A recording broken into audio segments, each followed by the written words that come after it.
Ricky Stenhouse wrecked me one time, so I decided to stop drinking Clorox that day. Welcome to the Money Lap. I kind of look up mid taco bite. You don't know disappointment. Talking all things motorsports by two real drivers. I appreciate being called a gritty driver. With many, many years of experience. We've had to do that other people didn't want to do.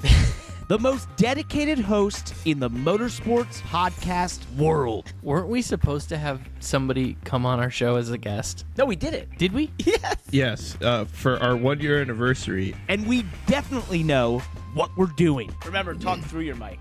I'm talking past it like this. Well, if you just pointed it differently. Never mind. Never mind. Oh. Never mind. Let's the talk about stand-up is race nice. cars. God's This sakes. is our worst show ever. Welcome to the Money Lap Show. I'm Parker Kligerman, joined as always by my buddy Landon Cassill. This is our show about all motorsports. And on today's show, we dissect Christopher Bell's 3 wins in a row in the NASCAR Cup Series, the amazing Xfinity Series finish, rumors in the NASCAR world, F1 and their start to the 2025 season, and MrBeast crashing a Formula E car, and some controversy in drag racing versus IndyCar, which is something I thought I'd never say. Landon, though, I have something for you. Did you know that Money Lap Show is MLS, which is Major League Soccer, which is kind of confusing. But if we made it the Parker Show, it would be TPS for throttle position sensor. Is this a riddle? Well, I was just thinking, welcome to the show, by the way. Thank you. I was just thinking, maybe if we wanted to talk about name changes, I don't know. Just saying, just acronyms. You want to be the Parker Show? I was just, we could put and Landon in there, but then it ruins my acronym again. So why is it not called TML? That would The Money Lap. That is a good point. Teenage. Can we start the show? Okay, let's move on. Big news. You may have noticed last week, for you very great people who listen to this all the time and view it on YouTube, we are now on Mondays and Wednesdays, twice a week, double the Money Lap for all of you out there. We just think there's so much going on and we have the time. Also, if you're watching on YouTube, you may notice that we have gotten a lot more visual. We've gotten some new technology. We've scoured the internet for the best way to do this. And therefore, on YouTube, you will have a better viewing experience. Hopefully, you'll see more of us, maybe, which I don't know if that's a better viewing experience, but we will have clips, videos, that sort of thing. We debuted that last Wednesday. For those of you who are listening and continue to listen only, nothing will change. We'll still describe everything we're seeing like we have in the past. We'll still, you might hear the videos, that sort of thing, but we'll do our best to describe it. So you don't have to go to YouTube, but if you would like to, we'd appreciate it. We're trying to grow on there. We think it's our best chance and best place to grow. So we'll do our best. But Landon, we gotta really buckle down and make sure we're describing what we're seeing. Okay. All Perfect. Right. Speaking of reviews, we had a couple new ones on Apple Podcast.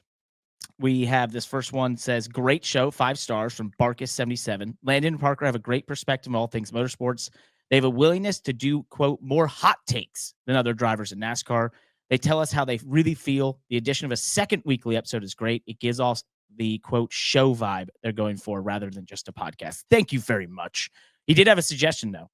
It takes a while to get the show going, so maybe save a lot of the admin/review stuff for the end. Exactly what we've decided not to do here. I know you're all trying to grow the show, so maybe get into the meat of the episode quicker would be better for watch time/retention if new listeners are not invested yet. They may click off the show before it gets rolling. Either way, great stuff. We've already ruined that. So We obviously read that review before the show and was like, yeah, we're not doing that. We'll take it into consideration, but we obviously just didn't listen. So I think I've had other complaints, though, that the whole this part of the show should be at the end. I don't know. This Really? is kind of the icebreaker. It's the one that gets us into conversation. Gets us going. You can fast forward through it. You got to warm up a little bit. Come on, people. We got really gentle, soft voices that need to be warmed up before we get in the meat of it all. This Our one second review. Do you want me to do this one? You can do it. Go ahead. This one is titled The Best Motorsports Show, and it is from Spoiler Tyler, who, as the review reads, as the only full-time Spoiler Diecast employee, I'm ashamed it's taken me this long to write a review. Shame on you, Tyler. The show all capital letters, thank you, provides great insight into all forms of motorsports and is a must listen for all race fans. I would still listen to the show every single week if we weren't a partner with the show. Keep up the great work, Parker, Landon, Josh, AJ, Kyle, and everyone who makes the show great. I made your ad read easy for you this week, Landon. Thank you, Tyler, very much. Speaking of Spoiler Diecast, I will do the ad read after the reviews. The reviews. Where we don't get the show quick enough. The next one says group chat is king. 5 stars. Johnson Lucas 22 said longtime Instagram follower, newer listener. Hey, love that. Longtime listener, first time caller. Just started listening this all season after following on Instagram for a while, and I love Parker and Landon's insight and humor, and the new midweek show is awesome. Big fan of the Wednesday show. Love that. Thank you, Johnson Lucas. Yeah. It's literally called the group chat because it's our group chat. It is. and it is actually a real life replication of the group chat because it is you guys talking and me not there. Perfect. Yeah, exactly. It's the actual group chat where you guys all just talk and I don't answer. But this Wednesday you're coming. I will be there this Wednesday. Yeah, damn right. Hell yeah. See that? Did I just say that? Yes, you did it. It's recorded. You cannot not show up. Last one we had on Apple Podcasts, best show on motorsports in the world from Hal007. Oh, 007. Well done. 5 stars. PK and Landon simply crushed with insightful and informative commentary, analysis, and humor. Oh, thank you. That broadens the mind and respects the craft of racing. Keep driving on, gentlemen. PK, I'm pulling for you each time you race. Landon, hope to see you in a car soon. KFB, join them on a show now. We got good news for you. He's waiting. And I'm going to rip through the Spotify ones real quick. Matherland Tim said, SVG honeymoon is not over. Trackhouse just missed the setup. If he was in a Hendrick or Gibbs car, heck, even Penske, he would have smoked the field. Not in Penske at Coda. They were all very slow. That's referencing him not. That's not entirely wrong, though. Yeah, but it's not. It's him referencing that he didn't. We didn't think he lived up to his potential at Coda. I think two things can be true at the same time. Okay. Yeah. Nathan Miller. Landon's describing Old Spice Raceway on NASCAR Thunder, the all-time greatest road course. We just need to figure out how to bring it to real life. I love that. And Zach Bishop says the Money Lap show rules. Parker won. That's all. Thank you, buddy. Appreciate it. Yeah. Good reviews out there. Yeah. You know what? Speaking of Parker winning, if you want to get Parker's official Daytona win t-shirt exclusively, you need to do it now at spoilerdiecast.com, where you can use promo code MONEYLAP for 5% off the whole month of March and become eligible to win a PK signed diecast. If you just buy Parker's official Daytona win, there's an asterisk on this. I don't understand why, but there's an asterisk on this read that PK's official Daytona win t-shirt exclusively at spoilerdiecast.com. If you're a racing enthusiast looking for high-quality diecast and apparel, look no further than spoilerdiecast.com, one of the fastest-growing companies in the industry. What sets them apart? Well, let me just tell you. There's a guy named Tyler that works there, and he's their only full-time guy, and he just now started listening to the Money Lap. That's right. Tyler at the Spoiler Diecast at spoilerdiecast.com prides himself on exceptional service. He ships all orders either same or next day, ensuring you get your hands on your favorite products in no time. And here's the best part. He also will give you free shipping on orders over $20. That's right. You can ensure a smooth and affordable shopping experience from Tyler at spoilerdiecast.com. I'm really making it sound like he's a one-man band. Poor Tyler out there just slinging orders out 24/7. SpoilerDiecast.com is a bigger team than just Tyler, but he is their full-time guy. He's the man in the shop. He's managing over 1,100 unique products currently in stock. They have one of the largest inventories in the industry, as I've said time and time again. They are NASCAR focused, a little bit like us, but they do branch out into a little bit of everything: dirt, sprint cars, IndyCar, F1. It's not May yet, but we're getting close to May.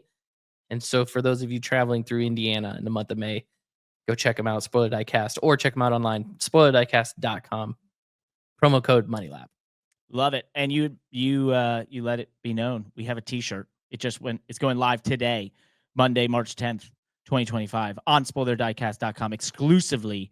It is the Daytona win t-shirt with an asterisk that says for 45 minutes. So if you want to rep that, it took us a little while to get it done, but we did get it done. We appreciate your support. and we're absolutely keeping the profits. Thank you very much.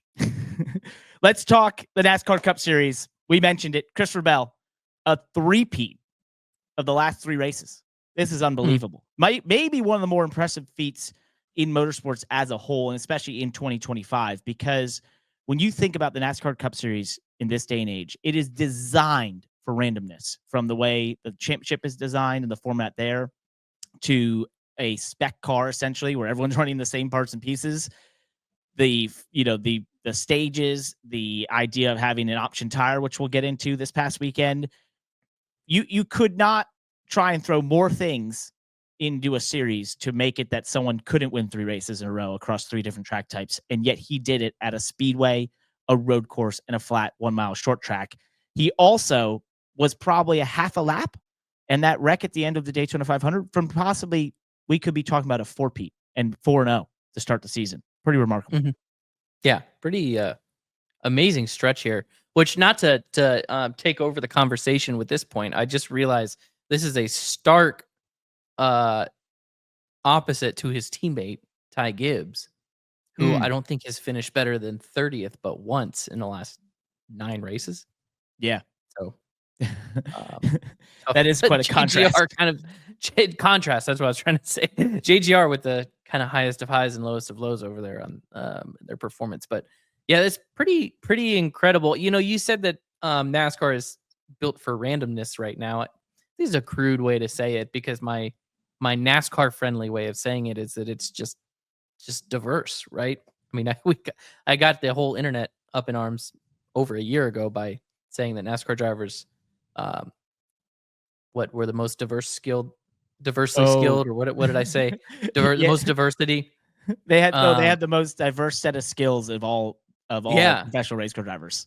And I don't know, I still get this you listening to you describe NASCAR right now makes me kind of stand behind that. I mean, it's like short track, road course, super speedway, just the whole schedule itself, the stages.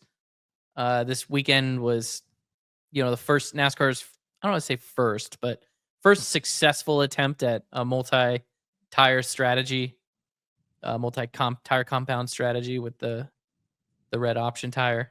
So it's pretty impressive. I think if it weren't for the red option tire, the 20 would have won by half a lap. He would have, and all the metrics said it. I did say that if the option tire didn't exist, he would have led about 301 of 311 laps. I mean, he was in a different zip code than the rest of the field.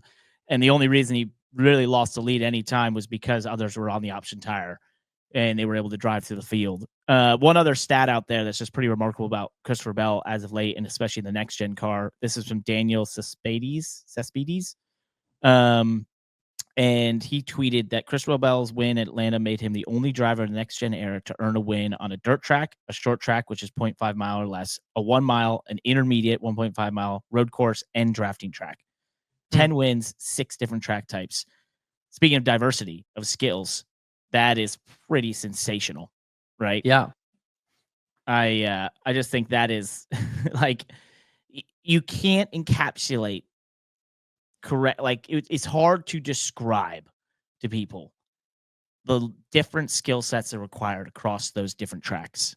And when the cars are so close now, that falls a lot on the driver. And obviously the team and the setup and that sort of stuff, and the execution on pit stops. And I saw that there was a pretty cool video by Bozy Tatarevic of the onboard of Denny Hamlin's pit stop that was like an 8.6 this past weekend.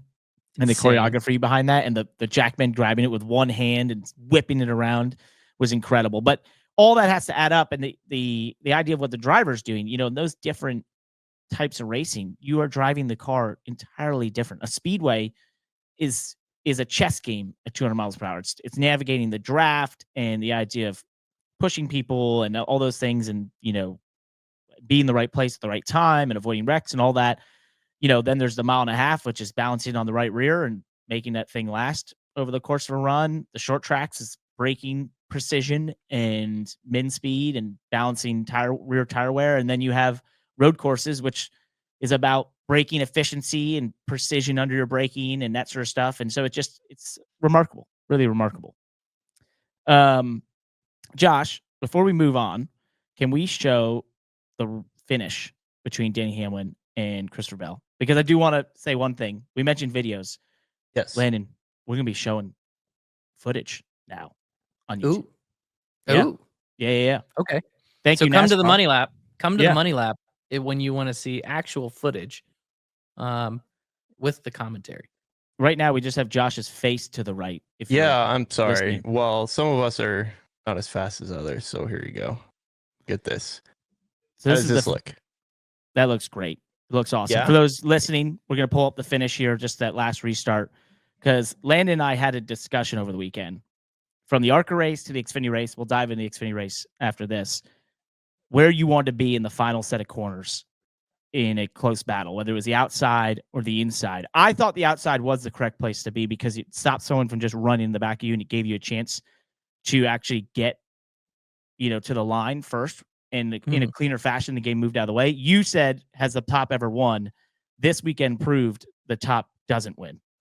No, it's just so much shorter distance on the bottom, all the way to the line, right? Because the line is still kind of, it's just barely straight right there. So all the way to the line, I think it's a shorter distance. The top, and you can see it. Parker, you've looked at enough data. The top is only better after the start-finish line. It's where you gain that 10th of speed, of straightaway speed back that you gave up through the corner. So I think that the way that Phoenix is laid out, coming to the checkered, you want to be bottom. And if you're the leader, I guess I haven't been in this position, and it'd be interesting to hear from guys that have what you do when you're the leader going into turn 3, because what you were coming from, Parker, I agree with, where it's like, well, if you try to pinch bottom, you're just going to get blasted, right? Yep. So how do you navigate that? But I just feel like the inside is so valuable. If you're in that position, if you only have a half a car length lead going into turn 3, I think you just got to park it and maybe see if you can just park it on a guy. Yeah, and I think we just watched it back there. Denny was the leader to the line coming to the white flag because they raced it cleanly. But on the checkered, coming to the checkered, what Bell did and what the bottom allows you, similar to what Eric Almirola did to Alex Bowman, is it just gives you the actual leverage to push that car up. And that's what he did. He basically just pushed Denny up until when you get like above a car length to the high side in 3 and 4, there's no grip. There's marbles. Right. It's dirty. There's no grip whatsoever. And that's what you saw for Alex Bowman. He was a little too high. I think if he had pinched Eric Almirola more, he probably had a better chance. But the in that type of corner, if it was a normal shaped corner, I think the top would have the chance. But the way that corner is shaped and why I've struggled at Phoenix so often is because of that corner. I find it incredibly hard because the min speed point is way before the actual apex of the corner. It's oddly designed in that sense, or it's visually different. And therefore, when they get to that point of like running to the line and you're in a drag race, that inside car just releases the wheel and just says, hey, ball's in your court outside. Yep. Good luck. It's just so forgiving. Like you can move your min speed point so far around the corner. And just almost in the dirt racing world, it's a move where they call it sliding yourself. Yep. Right? It's like you slide job against yourself. And that's kind of what that bottom last lap move is. It's just sliding yourself. You're taking all the time on entry. You're taking the best, the shortest distance possible. You're completely throwing away the exit. And that bottom is a high leverage situation. So what do we come into the checkered here or this is 2 to go? This is the Xfinity race. We have that up on the screen as well. Basically, Eric Almirola versus Alex Bowman. Almirola was running the outside in the runs before this, so he kind of sticks to that in 3 and 4, gets a decent run on Alex Bowman, and then into 1 and 2 gains a lot of time on Alex and gets close to him, trying to packs air on his left rear to get beside him. And in this point, he doesn't quite get there, so Alex still has the control down the back straightaway. And where Alex could have chosen, and this is what Denny said he probably should have done, is go to the bottom and park it and force Eric to knock him up the track. He kind of drives it up. Now he goes too far up. He almost overdrives the corner. He had the run, but it looked to me like he drove it for the exit, right? Like he drove it for a run on exit. He didn't take all the time. You can run a max entry speed max entry time line, if he would have just totally maximized entry, he would have had to run the bottom on entry and just fired it down to the corner, carried way too much speed through the middle, and just not thrown away the exit, because obviously you don't need to worry about an exit because the start finish line's right there and the race is over. But it's almost like he ran the corner like he still needed one more lap.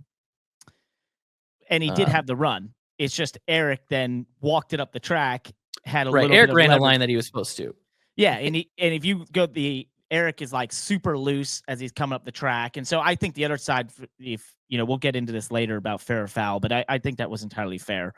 And I want to move on from the Xfinity series, but I think it's a fun discussion that I don't think going from now on, you will see many people try to win at Phoenix in this position on the outside. We had 3 examples in a row where it just didn't work. It's going to look different next time. It is, but I'm looking forward to it, and this is hopefully something that, because Phoenix has taken some heat for not being a very interesting track at times, but this is a very interesting scenario. And for me, what I'm looking forward to is the decision that leader makes next time, because it's not an easy decision, because a decision that Alex had to make in that moment that is a tough decision is, I'm going to park on the bottom. I'm going to get ran into, probably wrecked, right? But it's my best chance of winning. Yeah, otherwise you're kind of a sitting deck. Well, put the onus on Eric to, do something that is going to look pretty bad, right? Yep. That's what you're looking for. So you mentioned it hasn't been the best racing at Phoenix. Well, in the Cup Series this past weekend, they had a secret weapon to make great racing. And that was the idea of an option tire, a softer tire that was about half second faster per lap than the primary tire. You had 2 sets of them in the race, which set up a lot of fun things in terms of like Ryan Preece in stage 1, putting them on and driving through the field to get a top 3 finish in the stage. Ross Chastain put them on in stage 2. So did Joe Logano after his penalty. And, they were able to easily drive through the field. It was fun to watch on the onboards on Max, HBO Max, because it made it so easy. You just, if you wanted to watch a car, you're like, okay, who's at the back with reds on? All right, this car, they're about to pass 30 cars. It's gonna be fun to watch.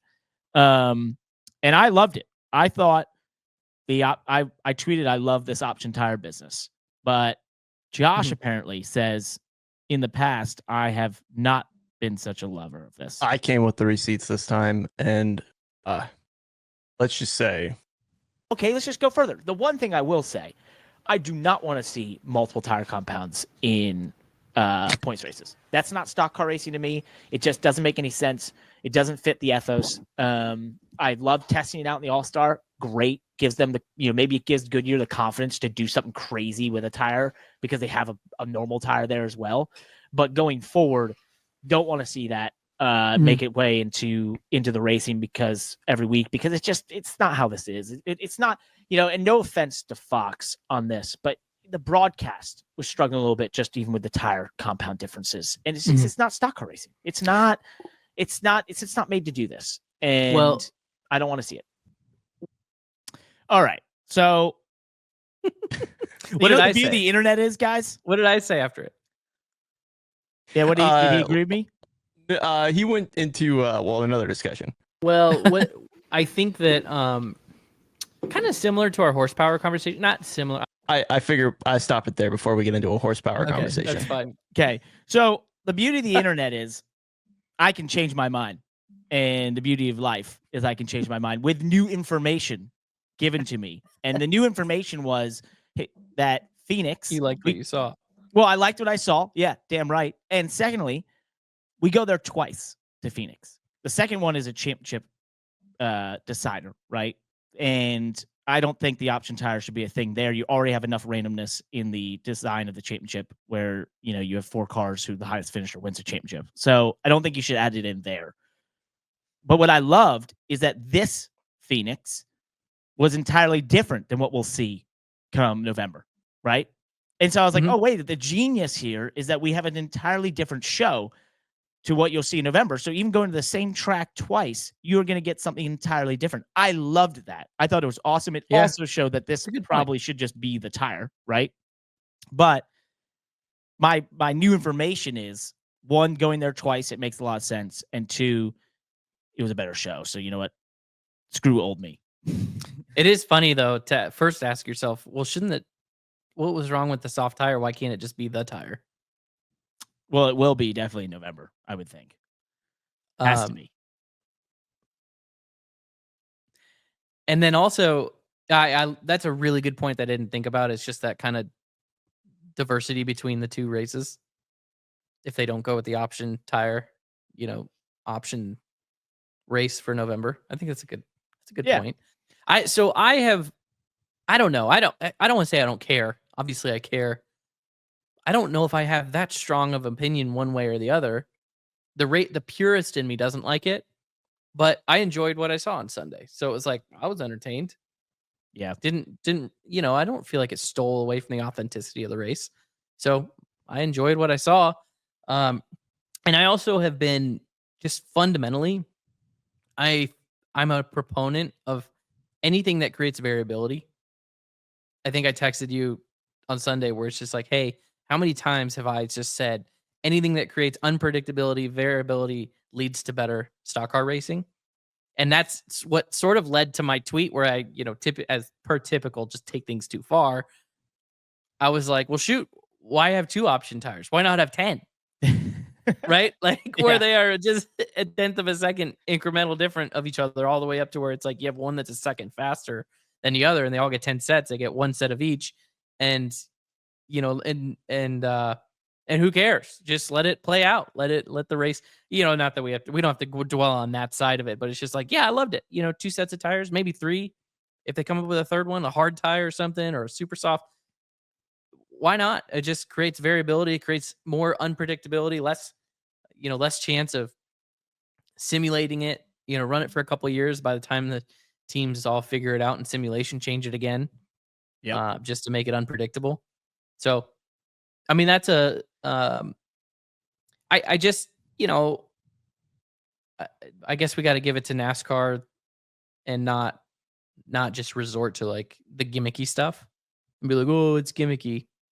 I guess it is maybe, but if you're a true purist, yeah, you're going to feel like it's a little gimmicky. And I am. I tend to be a little traditional, but I still enjoyed the race. Yeah, and I think I did tweet. I did tweet though. The one last thing I'll say, and maybe this is the best part about it. Well, this was a little disappointing, but it's like the best part about the unpredictability of everything is there wasn't a single crew chief on yesterday that had even the second or third best strategy. Oh, I know. Go into it. They didn't even. Oh my. They did, because of all the cautions and not saving their tires and using them up. It was like, shoot, with 30 laps to go, the cake was baked, and nobody there was nobody left with a set of tires in the pits. That part was disappointing, and it was like, oh my gosh, if a single one of those cars on the lead lap in the last 20 laps had saved a set of tires, it would have been the most thrilling finish to watch someone go through the field on a set of sticker reds against everybody's used tires. Oh, it would have been amazing. So, but anyways, well, to that point, they'll figure that out. Well, I would like to point out a couple versions of strategy we saw. Ryan Preece put him on in stage 1 to drive through the field, get track position, and get stage points. Big for him. It helps a ton to get top 3 stage points. Stage points are massive in the NASCAR Cup Series, especially for teams that are trying to get to the playoffs on points or expected to get there on points, right? You can make it into a net massive day utilizing that. We saw that in stage 2 with some drivers like Austin Cindric, Ross Chastain, using them to get back in the top 10, that sort of thing. But there was a couple cars that stood out to me that kind of were trying to pull off what you and I envisioned, which is somebody surely would have just held on to those with the risk of like, hey, there's going to be a caution with 20 to go. Like, just hold these, try, right? And the closest was Ty Dillon, who had him on, drove all the way into just outside the top 5, or maybe even got to the top 5, had a caution, still had another set. Now everyone else the leaders all had another set, so it kind of equalized. He then sped on pit road, which ruined that whole thing. But he had he seriously stole some track position and could have come out of there. I think they were going to come out 10th, so they lost some time in the pits, which is, part of the top teams versus smaller teams like Colleague. Pit road is a really tough place for the smaller teams, speed-wise. But hold on. So he was the closest, but it was, I think, Ty Gibbs maybe was the one who had used none. So would have been in that position, but blew a tire. He blew a brake rotor. So I don't the strategy of Ty Dillon's team, I thought was a great strategy. I love to see it. Wish it would have played out for him. And I don't even necessarily hate as much them coming down pit road, from fourth and put on their last set of tires with everybody else. Because it's like that's still a little bit conservative, but it's sort of a job well done, right? Yep. They used the tires, they got through the field, so they earned a ton of track position. In theory, they could have come off pit road where they entered pit road, fourth, fifth, whatever, with 30 laps to go and maintain their track position and had a top 5, right? Probably not a race winning strategy, but a job well done, right? Mm-hmm. The ones that disappoint me is anybody running 17th on back on that 30 to go yellow that put their last set of tires. 1,000%. Right. That is typical NASCAR crew chief that does not get creative enough, does not get gutsy enough, because they're not looking like they're not seeing the free win that's in front of them. Right. Yep. And this is where this is a little unique to the Cup Series right now, is that decision that those guys were faced with 30 laps to go is the same decision that Xfinity Series crew chiefs are faced with 10 times a year. I knew you were going to bring this up. And they're going to do it this weekend in Vegas, right? Yep. And the reason I draw the comparisons is in the Cup Series, they usually have they usually have plenty of sets of tires. I'm not going to say more than they need or always enough, because they do get to where they're managing tires. But the Cup Series usually gets 10, 11 sets per race. 10, it's something like that. 8 to 10, probably 8 to 10 for a race like Phoenix. The Cup Series usually doesn't have a hard time running out of tires, right? In the Xfinity Series, you always run out of tires. You're managing, they've got a kind of a thin allotment in the Xfinity Series. So when you go to a track that uses up tires a lot, then, those calls being made in the final stage, last 50 laps of the race, there always opens up that opportunity for this easy win, right? A guy to save a set of tires, tough it out for one restart where everybody else has new tires. Hopefully he doesn't get lapped. And then a caution coming out with 15 to go. And then he's the only one putting tires on, and you're literally Mario Kart video gaming it to victory, right? Yep. And first of all, not enough people do that in the Xfinity Series. And hopefully they do this weekend, right, in Vegas. And these are your Jordan Anderson cars and your gosh, now I'm trying to rattle off a bunch of Xfinity teams off the top of my head. These are the cars that should be doing that, right? Yep. This weekend. Well, now that the Cup Series tried this multi-tire compound deal, it's effectively the same thing, right? You have a tire that is a half a second faster than anybody else's scenarios, if they're all on used tires or the hard tire, whatever, and you only have you have limited sets of them. And if you're let's just call it even 15th to 20th place car in a series where a win gets you into the playoffs, this early into the season, you can't tell me there isn't somebody who had a good Daytona, a good Atlanta, a good Coda, and they were running 17th on Sunday, and it wouldn't have been worth the gamble, right? Yep. But instead, they came on to pit road 19th and came off pit road 18th, and then probably finished 18th.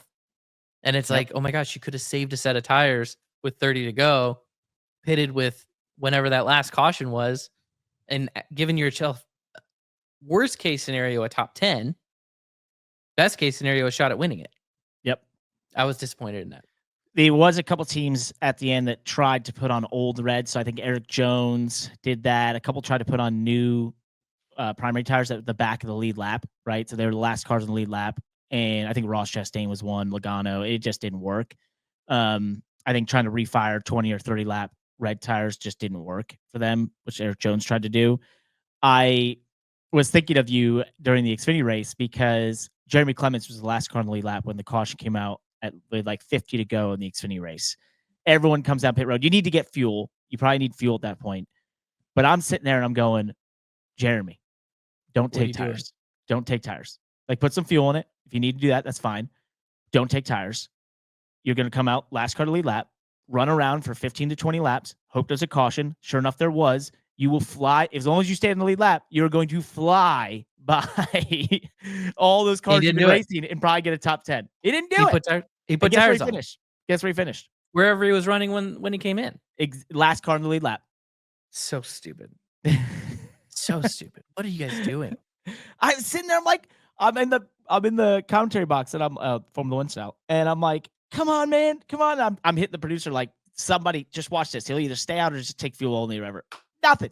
Took tires, put them on, just said, we're taking 20th. See y'all later. Thanks. And I was like, no. If any of you team owners, if Sam Hunt, Jordan Anderson, Tommy Joe, any of you team owners going into Vegas this weekend, if you run 12th all day, don't just all of a sudden lie to yourself in the final 50 laps of the race and think that you're 1/2 a pound of air adjustment away from running top 3.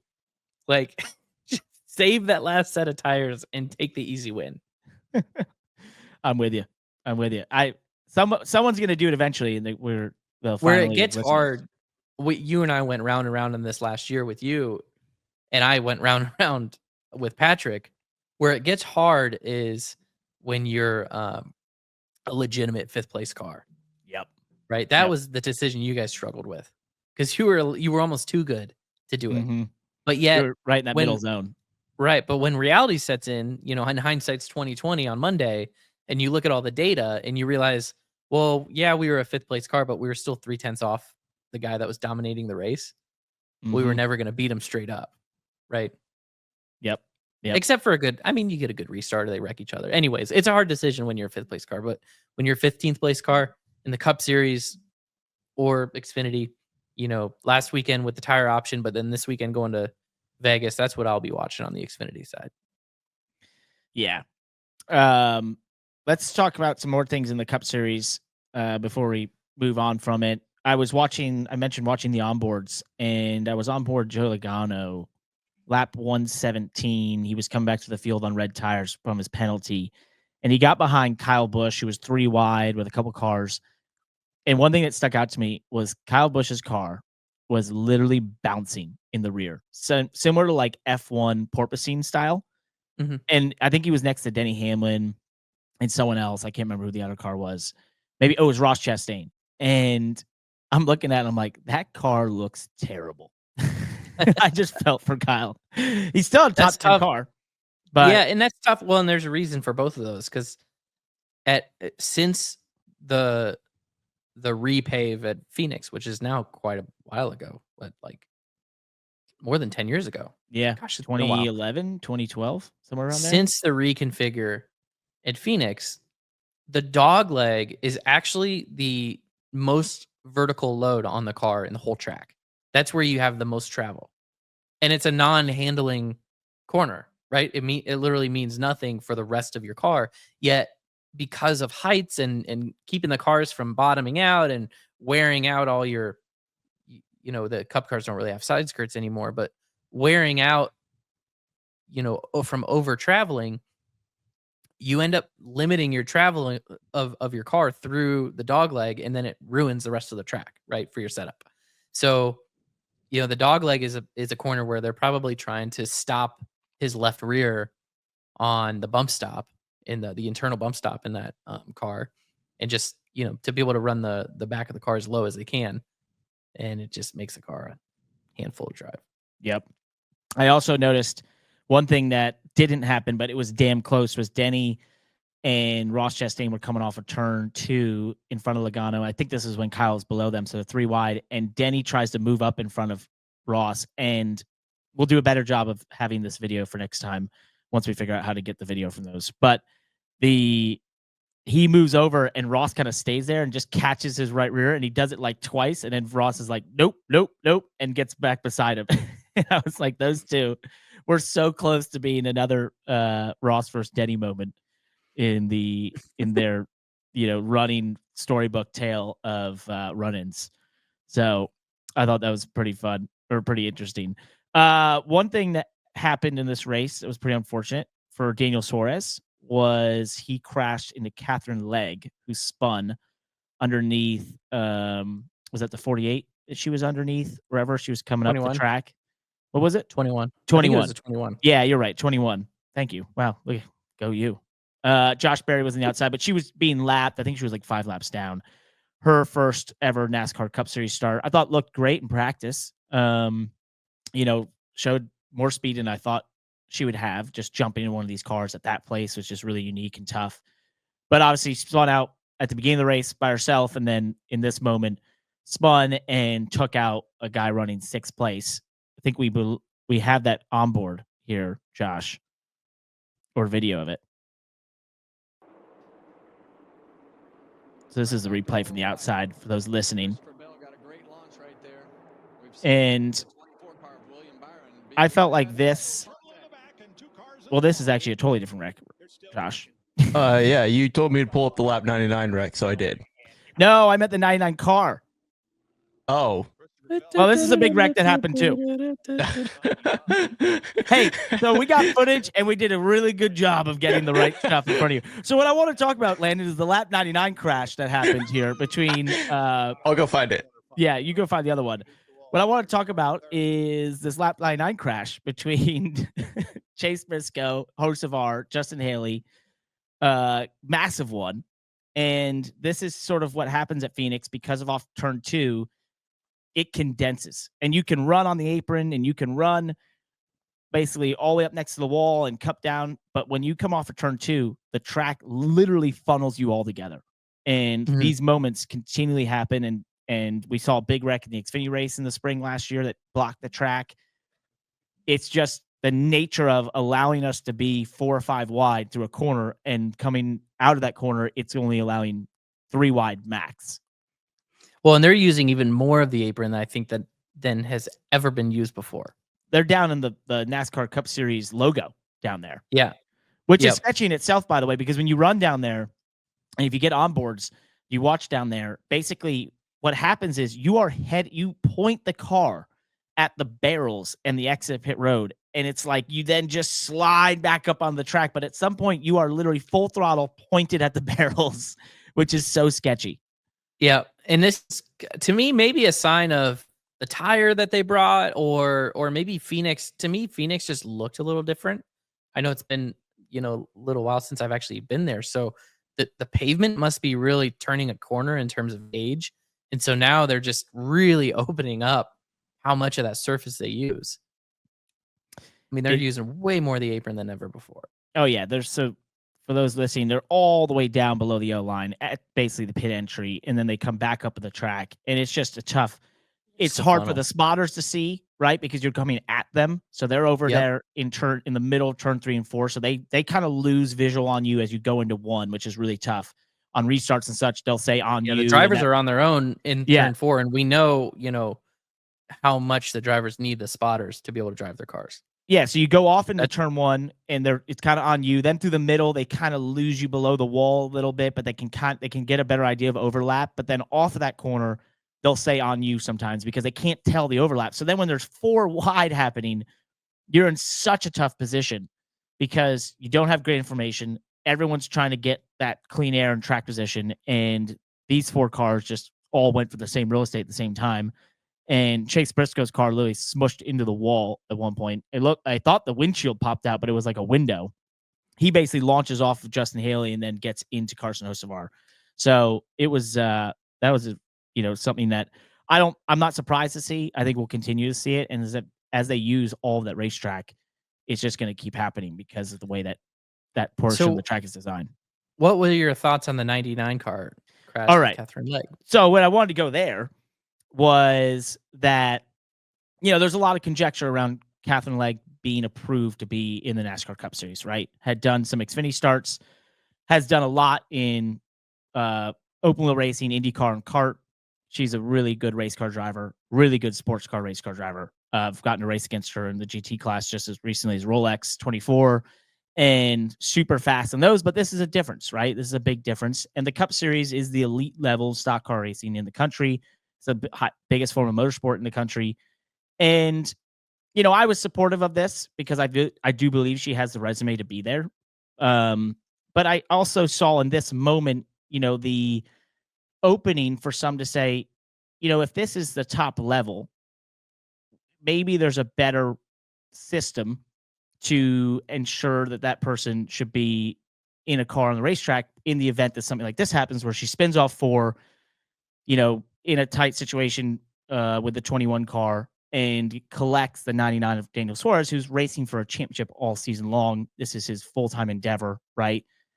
I just think it opens up that discussion, which we've had before, which is, why do we not have a proper licensing system that makes it that you have to, in this case, something like, hey, you have to have done Xfinity at this track or trucks before you can hop into a cup car, having never been there, right? And be at the top level of stock car racing. Yeah, I mean, NASCAR's licensing process is severely flawed, but I think that they're working on it.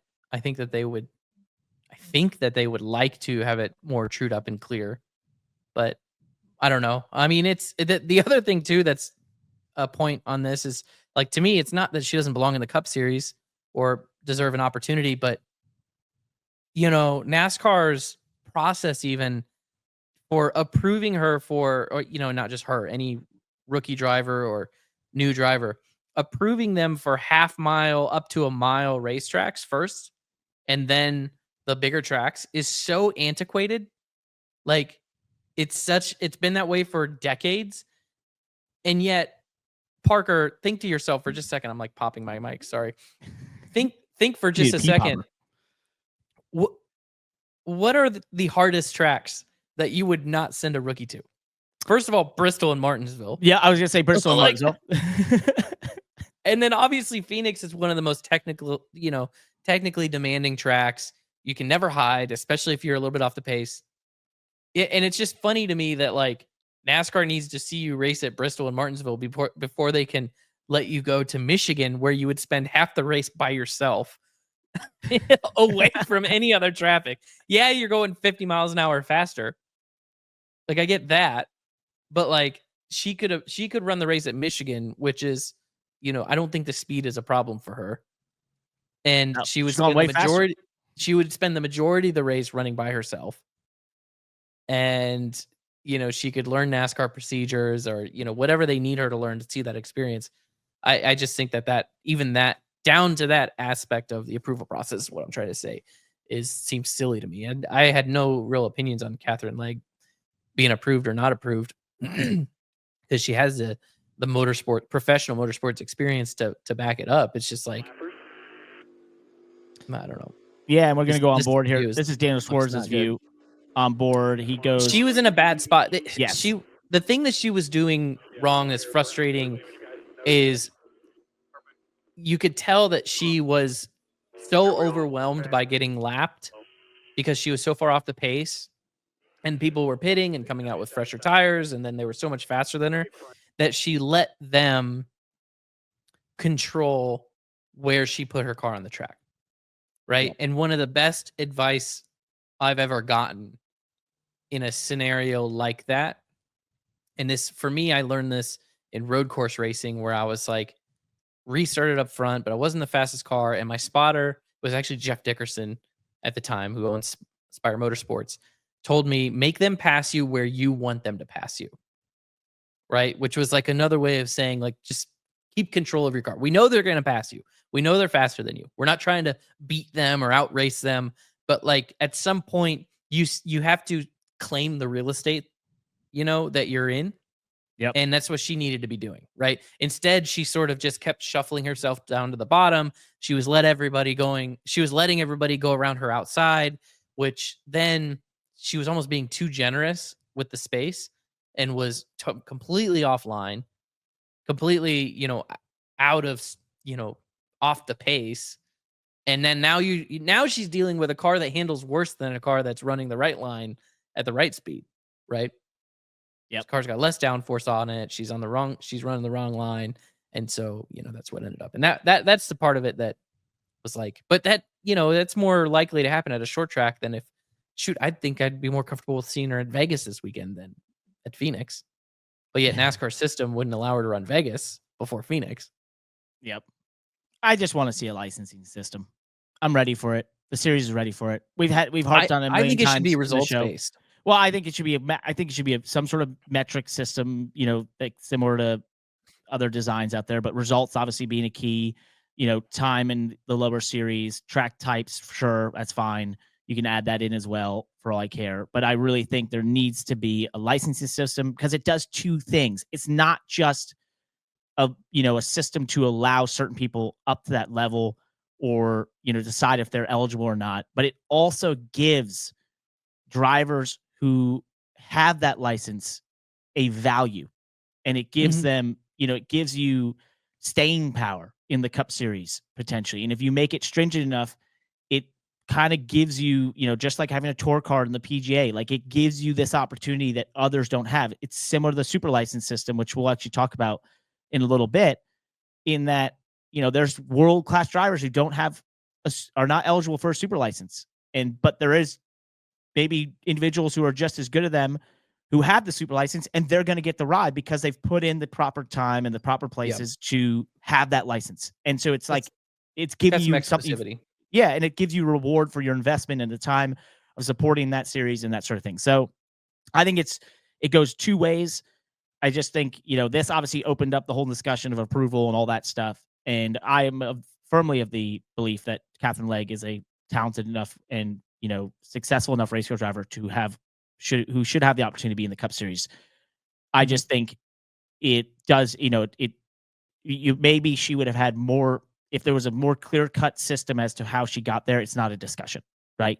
And I think that's what we need to strive for sure. Let's move on. One key finisher that I thought was important, Josh Berry, 4th place finish. Big deal. Finally a big run in the 21 car. Gets it back on track there, pardon the pun. Was strong all day. And I believe that was the first top 5 for the Wood brothers at Phoenix. So, wow, good for Josh Berry. There was a rumor going around. Oh, by the way, there was the penalty for Joe Logano. We could dissect it, but it was pretty clear, cut and dry. You can't put your car below that yellow line before the start-finish line. It was damn close, but it was below the yellow line before the start-finish line, and that is a penalty. He looked like, I know it was really, really early, but he was like the only one that really had some speed there early on, and then he just never recovered. No. Well, they used the red tires to get back. It was too soon. Yeah, but then he was out of them. So it was like, yeah. They went for the stage points in stage 2 and then had to relinquish and they had to use that to get back. So I think like people thought it was close and all that stuff, but it's a pretty black and white call for NASCAR. Of all the decisions they have to make, that one's pretty easy.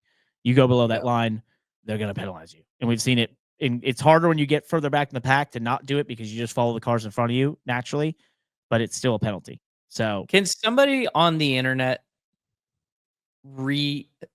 mock up what the track would look like if they repainted the yellow lines for like the shape that they actually race now, and then just do like the highway dashes to make it look like that's actually the track? I know. I think that should be done. That would be pretty funny. So like staying on the actual track would be sort of like it would look weird. Yeah, it would be all weird. The transitions would be weird, but like the track, the yellow line would be like all the way at the bottom of the dog leg and then around the inside wall in turn 1 and 2. Does the yellow line actually serve a purpose outside of that restart violation? Genuinely, as a fan, I've never understood why it's there. No, but I want to tell you a funny story about yellow line. So one time, do you remember at Kentucky Speedway when SMI repainted the yellow line like 8 feet higher? And it was during an era at Kentucky Speedway when I don't know if they ground the track or what, but like Kentucky was a super one groove racetrack. And we showed up and SMI just painted the line higher. Like I think I remember this sort of thing. And all the drivers were like, You didn't just like we're not just gonna run higher because you painted the line. It was like in the first round of practice. It was like lap 1. Somebody fired into turn 1 and just ran the old line. There were like 2 groups below the yellow line, and it was like, wait a second, what? Anyways, I was like, yeah, no, sorry, you did not trick us. You did not get us. That's awesome. There's been some rumors going around the last couple of weeks. It went public last week as we went into Phoenix that the Mexico race this year was in jeopardy. And Bob Hockrust was able to talk to NASCAR and said they're adamant that the Mexico race is good to go. I can tell you where this stemmed from. So a couple of weeks ago, there was this rumor that someone at NASCAR was told to get a bunch of hotel rooms at Daytona on the same weekend as Mexico. That's all the information I heard. That's literally where the rumor came from. And then some people ran with it as being that the race was entirely in jeopardy. Obviously, a lot of things are smoke, there's fire, but in this case, it seems that it's not the case. I even talked to some people in the TV world who often know What this. are the hotel rooms for? I don't know. I don't even know if they What were. are we doing? I don't know if they booked them. Maybe it was for spring break. It could have been for spring break. Yeah. Hey, wait, when's the NASCAR? That would be a Mexico little weekend? late for spring break. It would have to be summer break. Okay. Because I think it's in June. Mexico race. Maybe that's Yes, maybe June. it's summer break. Maybe it's a beach vacation. Yeah. Hey, who knows? Maybe they're just having fun down there. They're just like, hey guys, everyone come here too. So I don't know. I just know that's where the rumor came from, and I found it kind of funny that it became this. To see it go, like I had heard it, I don't know, 2 weeks ago, maybe Atlanta, and I'm like, okay, or maybe it was Coda, the first day of Coda, but I heard what it came from, and then I was like, all right, and then it went public, and I was like, okay, that's so funny. So we'll see. It sounds like though Mexico race is good to go. Real quick on that, ahead. NASCAR did come out and they officially said that they always have backup plans for every race weekend. So that's their official stance on it. So maybe the rooms As were they should. legit. There you go. They always got backup plans. What's the backup plan for Daytona? For the road course? No, Darlington. if you couldn't run Daytona, we'd just go to Darlington. Okay. I don't know. Daytona 500? Yeah. I don't know. To run the We'd all Daytona just ship 500 over in to Talladega. Yeah. Would they call it the Daytona 500? I don't know. This is a serious question. I think they should. Yeah. It'd be No matter like where it getting a went. The Daytona 500. That's what it should be called. The Daytona. no. How dope would that be to win the one and only Daytona 500 held at Talladega? Like, because for some reason they had to are hold you a the Daytona 500. winner or just a Talladega winner? Oh, you won the Daytona 500. It's the Daytona 500. Wow. That's amazing. Okay, Probably we a need to move on. Yeah, probably a complete disaster if that were ever the case. Moving on, there was this funny. I wanted your thoughts on this. We like to check out NASCAR Reddit and Reddit in general, F1 Reddit. And this stuck out. This person wrote, this is Sir Jasper 6969. Nice. Said, about 12 years ago, Kyle Busch blocked my then 13-year-old son who was a fan after he tweeted that he should have better manners. Was it what he said? Sportsmanship. Better sportsmanship. That's right. And since then, my son has not eaten an M&M. Has a driver pissed you off that you reject their sponsors? Have you ever rejected a driver's sponsors because of what they did to you? I can't think of one, but I'm sure I have. Mm. Do you have anything good? Yeah, after Sheldon Creed and I got into it in 23, I no longer purchased my security lights from Whalen. Kidding. I'm never putting Waylon on my sandwich ever again. Never again. No, I don't know if I've gone that far. Ricky Stenhouse wrecked me one time, so I decided to stop drinking Clorox that day. All right, I got another question for you. This has actually happened to me.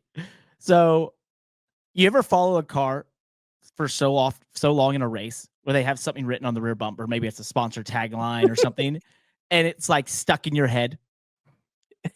I know. Yeah, I'm listening. Yeah, so like I've had that before, but I had one 2 years ago that I actually went and bought the product, and that was AG1 was on Daniel Hemrick's car at Colleague, and I followed him for some race for such a long time with it on that later that week I saw it. I was like, I'm gonna buy that. I should get that stuff. And I bought it and started using it. I don't do it anymore. I then found it kind of disgusting, but I was Like midway they- through stage 3, you're finally like, God, Yeah, I you think should it buy really it. does have 60 vitamins in it? Yeah, that's what I was thinking.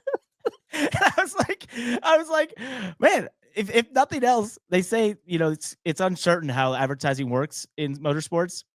I was like, well, if nothing else, they got about 30 some odd people that are pretty captive audience, and that's the drivers having to look at the whole time and the taglines. I had one. I used to follow the Golden Corral caller all the time, whether it was Dave Blaney or Alex Bowman, and it always said top 10 kids eat free. And I just had that stuck in my head. And my in my head responses were always anything from like, we'll see about that today. Or or just like, or does it say the top 10 kids? How do they figure who the top 10 kids are? That's what I'm saying. You They're gonna then eat free, then though. you look at it so long, like especially Super Speedway, if it's someone you're drafting with, and at some point it starts to not make sense anymore. The tagline, like you just took that from top 10, top 10 kids eat free. Like when you You're stare like, at a is word it- so long that you don't Yeah. even recognize the spelling of it. No, 1,000%, 1,000%. Like this happened to me. I can't remember what it was at the truck race in Daytona, but there was a car in front of me a truck that had something written on the back, and I remember I got out afterwards and I was like, that was so annoying. I kept reading it. I just kept- So Paul Menard's phone number in my phone, his contact code is Paul Menard. Paulman. Because once upon a time I just couldn't get that out of my head. So his name is Paul Menard. I thought for a second you were going to say his whole phone number. Just completely dox him on here, which we've done in the past. All right, so that's enough of the Cup Series. Thank you all for listening to us dive deep into that one. And for those of you who are watching on YouTube, hopefully you enjoyed our new clips and footage that we can show going forward in 2025. Pretty proud of that. Thank you, NASCAR. So, if you're not watching on YouTube, we would appreciate it. We are trying to grow there. And like we said, though, you can keep listening and it will be the same great show. But we're also trying to be a little bit more visual this time. We mentioned the Xfinity Series finish. We showed it earlier. Just quickly, fair or foul for what Eric Almirola did? Fair. Yeah, I'm with you. Totally fair. If you liked Darlington 2003, you can't hate on that one. Yeah. Like similar, Yeah, no, it's same thing. good hard racing. And honestly, we went over it, but Bowman, he opened himself up for that. He missed the corner in 1 and 2. And then he just made the wrong move going into turn 3. So yeah, and I just don't, I saw JGR won 3 races this weekend, and they do have some haters. And most of the social media I saw wasn't really about the move being dirty as much as the people that said that didn't like Joe Gibbs Racing and Toyota. So I don't know. I don't think it was, you do what it takes to win at that point in a drag race. yeah. There was another incident in the Xfinity Series that was, I'm surprised this is the first time we've seen this. And that was Austin Hill. Heads down into turn 3, blocked by Sammy Smith in terms of his visual. There's the sun setting, so it's maybe a little tougher to see. And he literally hits the inside wall that we get so close to on any given lap and rockets up into Sheldon Creed, who's a poor bystander, which included Dean Thompson running in the wreck as well. But got out, admitted it immediately, which was, good on him to do. But when I actually texted him today, 1, I want him to come on this show going forward. We'll see. But 2, I was like, dude, I'm surprised that hasn't happened before, because I feel like there's probably, I can think in my head 5 to 10 times that I've been like in that same position and be like, ooh, that wall's close. Damn, that's close, And he was just the first to actually hit it. Is this like on our theme of just that all the racing this weekend used way more of the track than we were used to seeing? Because I remember that wall being close for me. It's been 2 years since I've raced there. But like, I don't know if I've ever been that close to hitting it. Even when you're 3 wide? Because I've been down there 3 wide a couple times and been like, oh, this is close. tight. Yeah, it's close. and if you're falling out of a car, you just completely lose where it is. So you head off in there and you're like, you're like, I think I'm in the right spot. Yeah, it's hard to watch. He missed it by 3 feet. Oh, he turned in. He had no idea. He turned in way too early. Way too early. That's such a tough corner. That's early apex is the way to. It's the best way to run the bottom around there. I mean, you and I have talked about that in the sim, and yeah, that's a bummer hit. Yeah, really bummer. But also, who had a pretty big bummer was Ryan Sieg. Does his qualifying lap, comes back in the garage. I don't know if you saw this, and gets put into his stall. As he pulls up into his stall, suddenly hears like a loud boom, and the garage surface was raised up. And obviously, those Xfinity cars are on the ground when you come off of the racetrack, and it ripped the whole splitter apart in the bottom of the race car. Had to go to a backup, which if you don't know, so tightly what the schedule is like for Xfinity on this specific weekend, you have 2 hours between qualifying and the race, and you're not allowed to have a prepared backup. So his team, some of the HFT team members, who else? Oh, the AM team members, AM Racing, were all there helping him get the backup together. You're not allowed to have it painted or wrapped, which I think is the stupidest rule of all time. Only preceded by you can't have sponsor logos on your fire suits for your crew members in the truck series. The other the stupidest rule of all time. With that, they get that thing built, and he goes and finishes 4th. Anything can happen in the Xfinity series. Like wild, completely wild. So yeah, that curb, that's insane. I mean, so what happened to him was basically like stubbing your toe on a sidewalk that it just kind of had uneven, was not leveled, right? So obviously the ground has settled, and the pavement between the garage and then the blacktop getting into the garage has just kind of moved a little bit and created a step. And they need to grind that step. I love that the fix was just painting it yellow. So Ryan told me afterwards, he goes, the worst part was the official came up to him and says, "Man, that happened last year." And he was like, God. What? Oh my God. Yeah. So he was like, "You told me to go in here." I would think that will be changed by the time the Xfinity series comes back in November. So, or at least put a damn ramp there. Last thing for the Xfinity series, unfortunate situation that occurred at the end of the race for viewers in Atlanta. The affiliate actually moved off the race in the last lap. The CW put out a statement basically saying that they're working with their affiliates to make sure this doesn't happen again. And I think that's something for a lot of fans. I've seen a lot of people commenting about watching on certain affiliates. That is the awesome part of the CW, and it's part of what the learning curve is with live sports. And remember that CW is getting into live sports, and NASCAR and the Xfinity Series is one of their largest sports properties, in that they have massive reach, 99.9% of homes. It's amazing. It's what allows the Xfinity Series to have such big ratings. But there is these affiliates who, for the first time, are we're learning NASCAR and learning how this all works and that sort of thing.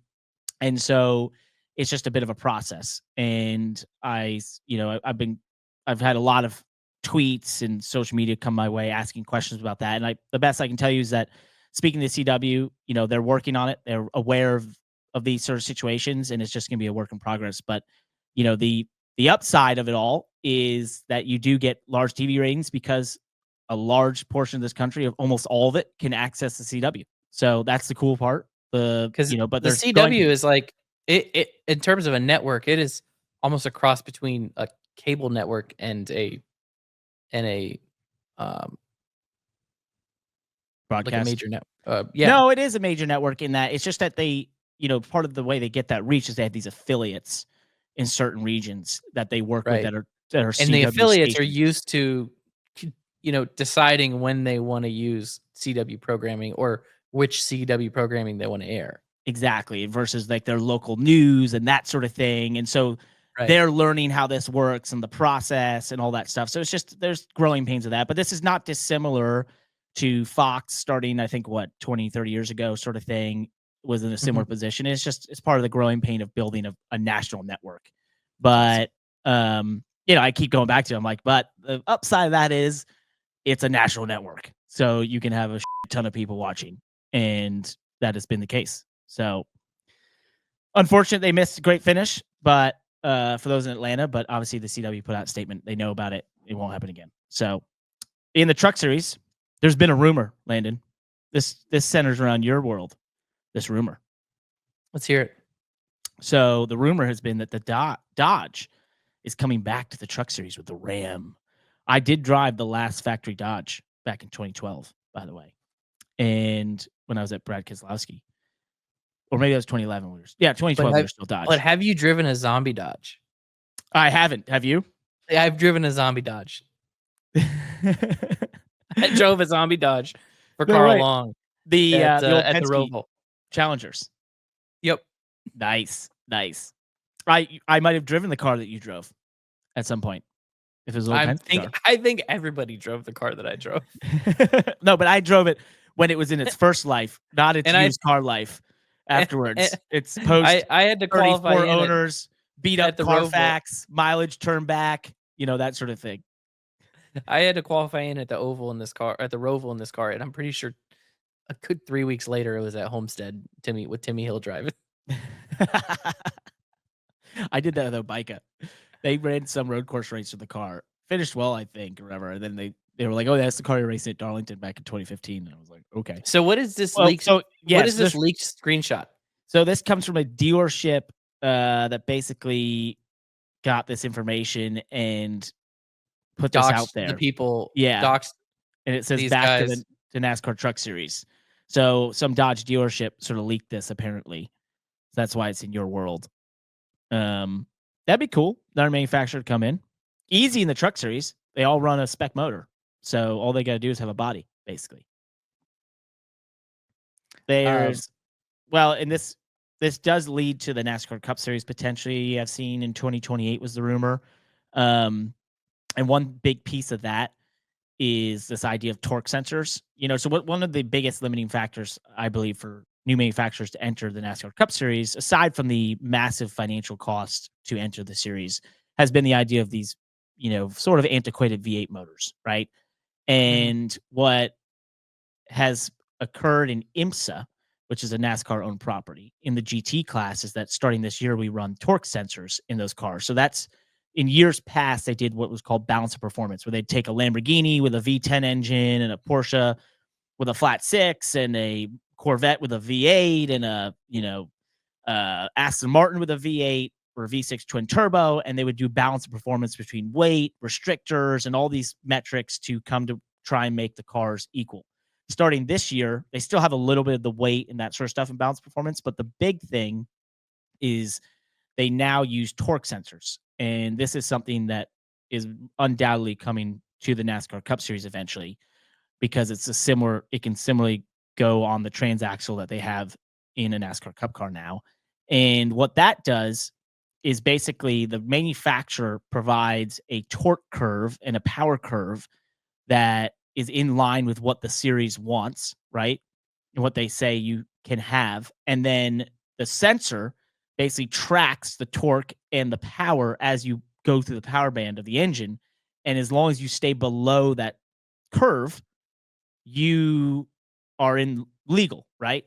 So I know this is highly technical, but the reason I'm bringing this up in relation to Dodge is some of the idea that a new manufacturer could come in is with torque sensors in the, let's say, the event that a new manufacturer comes in and they want to run a V6 twin turbo. I'm not saying this is where it's going, but I'm just saying this could be a possibility. You would say, okay, well, here's the torque curve of a current motor in a power curve in the NASCAR Cup Series, match that and stay below it. And we'll be watching all the time. And if you ever go above it, there'll be a notification to NASCAR or whoever, the sanction body is, that car has gone above its allotted power or torque curve.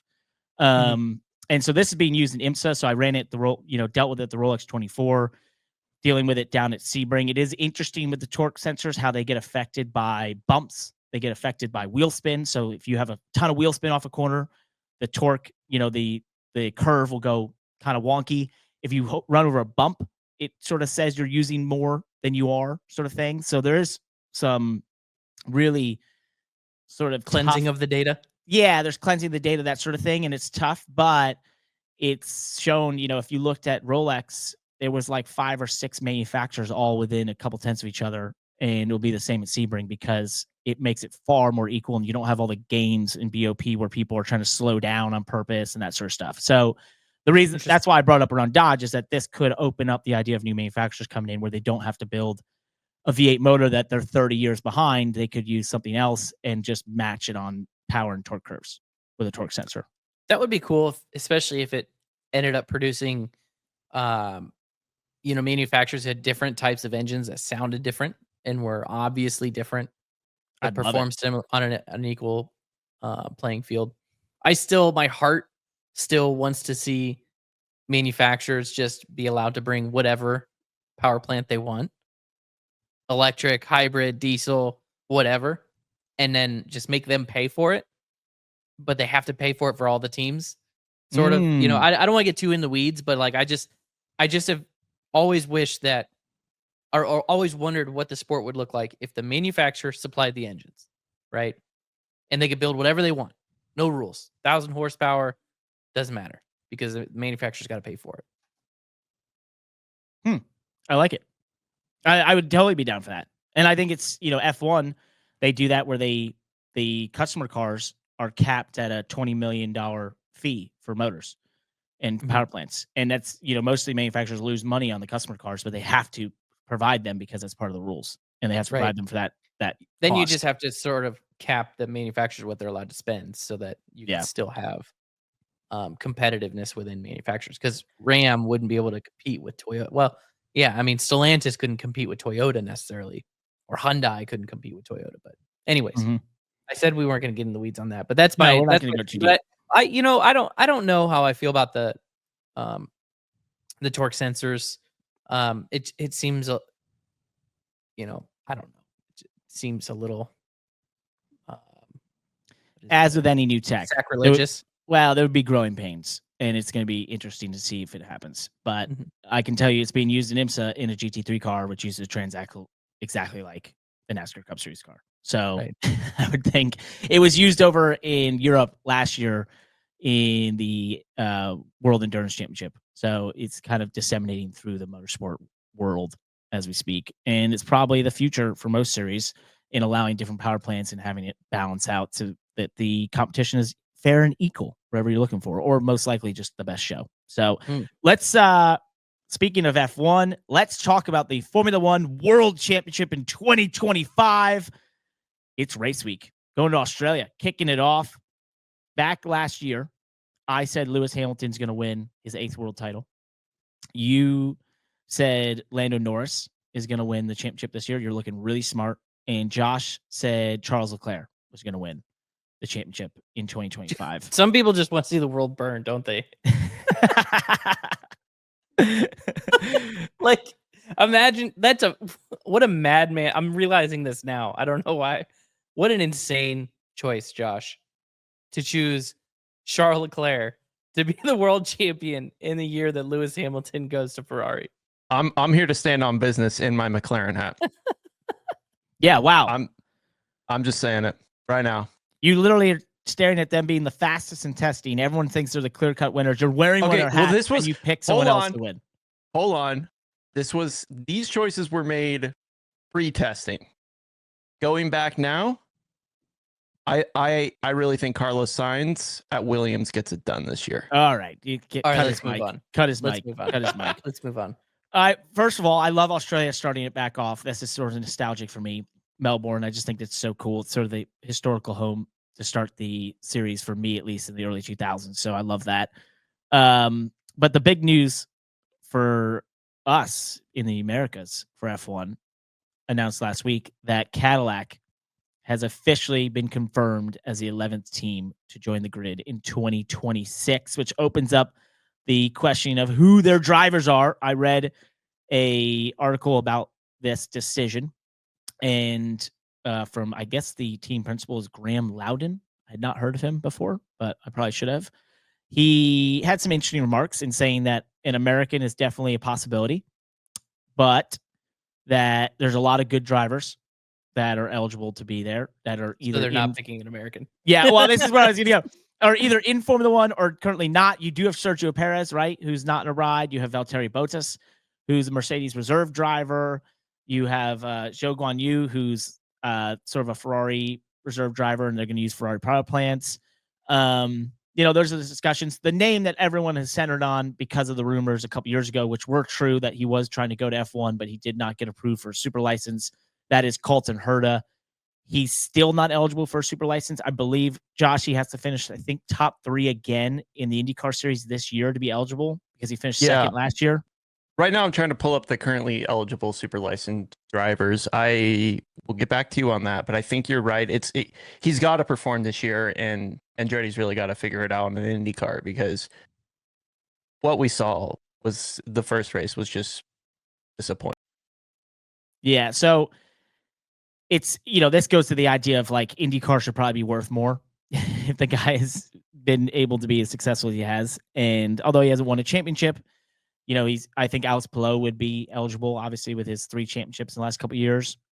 But it's just, I think, sort of a interesting situation in that F2, had he done this in F2 or even I think it was like F3, he would be eligible at this point. But he was mentioned, and they basically said, look, he's not eligible right now. And I would assume they probably want to have their drivers decided before the end of the IndyCar season.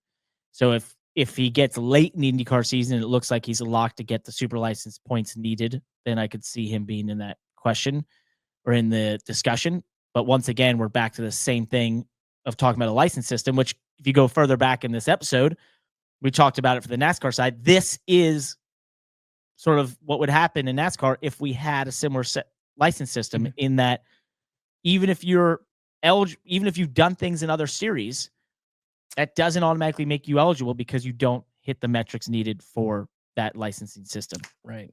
So that's what they decided. We'll see. I do think he gets the nod. It's been talked about enough. So as long as he's it's definitely the most interesting storyline for me. Yeah. And probably most Americans is to see. I would want to see it. Colton Herta is a total badass. I've watched him do some incredible things in race cars. I think to Josh's point, Andretti hasn't been the strongest team in IndyCar in the last couple of years. And he's made mistakes. There's no doubt. He's been leading races, and I think it was Long Beach last year, hit the wall, basically leading and, in a winning position. But I just think he's super fast, and he's an intelligent race car driver, and he's still super young, and he's American. So why not give him the nod in a Cadillac? As of September, he has 39 out of the 40 required super license points. So what does he need to finish in IndyCar this year? I think with the 2021 finish of 5th dropping off, that loses 8 points for him. So I think it's 5th or better. And then he can go do a test this year and get himself a super license point that way. Bam. All right. Come on, Colton. Let's make it happen. Lewis Hamilton said recently, "We are the strongest pairing Formula One has probably ever had in terms of him and Charles Leclerc." So Why are we talking? Well, I'm just saying that means he's stronger than Senna and Prost in 1988 when McLaren won 15 to 16 races. I think it's time for the race season to start. Okay. I know. I'm rooting for you, Lewis, but please stop talking. Also, just one fun fact from F1 Reddit that Josh found. I thought this was great. Nico Hulkenberg is the first driver to escape the Haas black hole of F1 careers. He is the only driver who's driven for Haas who has moved on to be in another team as he goes to Sauber this year, which will become Audi. Being a quarterback for the Browns. It's a death sentence. That's actually a great analogy. There's always next year, Browns fans. There's always next year, Haas F1 fans. Always next year. Couple more things. In Formula E, they did this thing called the Evo Sessions this past weekend down in Miami, where they invited a ton of influencers who have large followings around the world to come and drive Formula E cars, and did some sort of competition, which isn't actually clear what the competition was because they weren't really putting results or timing out there, but I guess it's being filmed for some documentary and some social media play. And I get what they're trying to do to bring a bunch of attention that Formula E exists and that it's there, I guess. I don't know. But one video that went sort of viral was the massive YouTuber, MrBeast. I'm sure your kids watch, Landon, crashed one. And it might be the most mundane crash of all time. And we do have a video of it. It is the internet. But it is the internet. And this went on to be some of the greatest headlines I've seen. MrBeast crashes most expensive car ever. MrBeast crashes 200-mile-per-hour race car. MrBeast crashes, ruins F1 season. That's awesome. And he literally is following a pace car here and accelerates out of a corner and just loops it around. Yep. And slaps the wall. And then kind of like tank slaps it against the wall. We also call that a nut buster. Well, especially because he had his hands on the wheel the whole time. Yeah, that's another bad thing. You don't want to do that in an open car. But I thought that was fun. Friend of the show, Amelia Hartford, apparently won. I'm just not sure what she won. I don't know if there was a race or it was lap time or what. But good job, Amelia. Yeah, but good job, Amelia. We're proud of you. Good job. Go you. She's pretty fast. I've raced with her down at the what's his name? He just did the ARCA race. Freedom Factory. Who am I looking for? Cletus McFarland. I did his race down there with her. She was really fast. So she won something. I don't know how or what, but she won. Last thing today. The second fastest motorsport in America.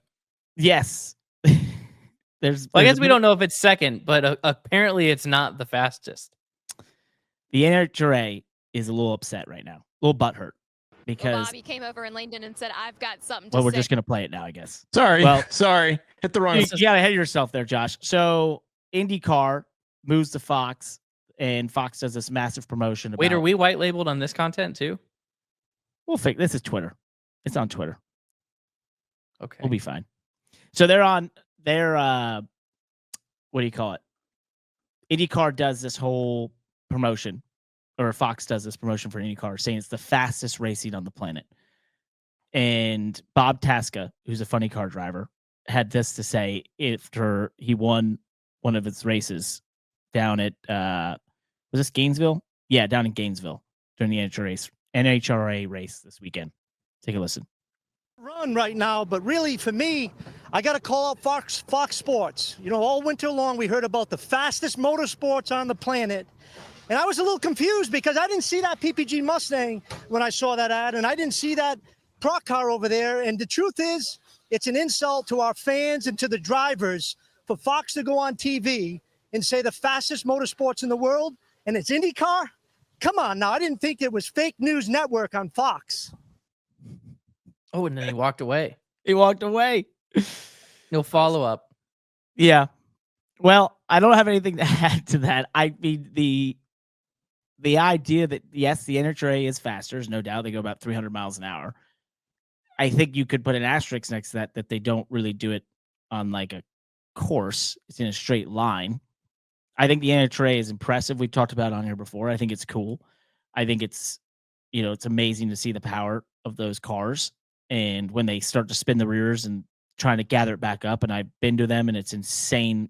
It's an insane sensation when you're there and the cars make your eyes flutter and bounce around. It's nuts. But I think maybe just seeing like, hey, IndyCar is the fastest racing on a course. They're just the straight fastest, I guess. Have I made sense here?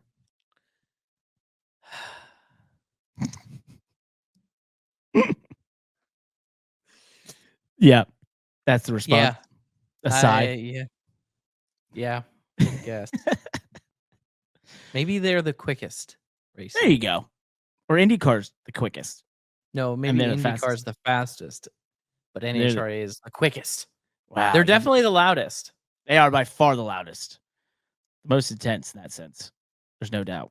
Well, I just thought that was a pretty sensational moment from Bob out there. So that's it for us on the Money Lap Monday. Guys, remember, we're coming back Wednesday. We're doing 2 shows a week now. Just got so much to talk about out there. You're going to hear different voices on Wednesday. You'll hear from AJ Henderson, Josh again. Sometimes it might be Kyle Dagger. Maybe we can get Brett Worsham in there. Oh no. But we know who we didn't hear from today? Who's that? Kyle Busch. Oh, jeez.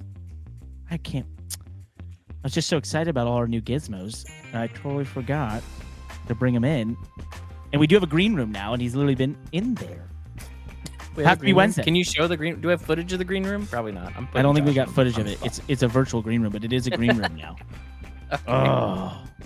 See you next week. See you on Wednesday. Yeah. All right. Well, with that, sorry.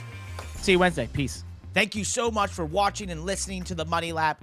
If you like this show, please like and subscribe to us on YouTube. Share it with friends. We want to spread the word of great motorsports shows, of which we're somewhere up and around there. I'm not exactly sure where, but nonetheless, you can also reach out to us anytime on across social media or at our website, themoneylap.com, or at our email, friends@themoneylap.com. And of course, you can always leave us a review. 5 stars gets you on this very show. Thank you so much for listening and watching. Goodbye.